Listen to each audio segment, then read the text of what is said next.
always tell people this, especially when you're talking about pivoting into different areas of your life. You can only pivot when you have one foot on the ground, right? Back in my day, I didn't put this in here, but back in my day, I used to play basketball, okay? I'm 5'3", child.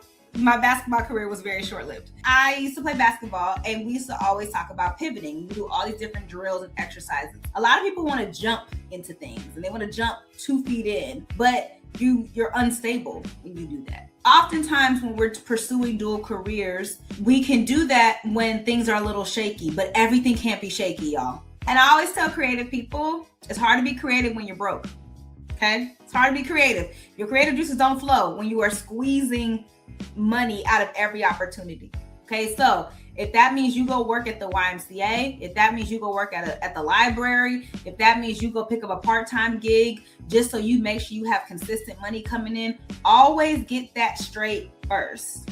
And then figure out what it is that you actually want to do. And even more important, what is the impact that you want to have? So sometimes, we start with services and we start with what I'm going to price things with. And it's like, before you get into all of that, actually figure out what it is that you want to do.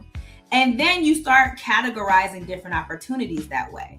Because if there's something that comes along that makes you money and you need the money, you can put it over here with your job. If there's something that brings you joy that you can do in your spare time, you put it over here in something that brings you joy. And they don't have to compete with each other. Does that make sense? I need y'all to talk back to me, because if not, I got plenty of examples. So I didn't like social media. There was no Canva when I was starting MOXIE. Baby girl was learning Photoshop, okay, with a prayer and tears. Okay, I'm seeing some yeses. All right, I'm a preacher's kid. Y'all gotta talk back to me, okay? There's a lot of things that you may want to do, and you can do them. You just can't do them all at the same time.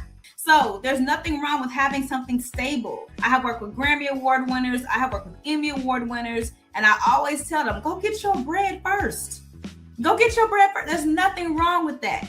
Because oftentimes you'll see people get things very quickly, but they'll also lose things very quickly. And so you need to make up in your mind if you're going to be in this thing for the long haul.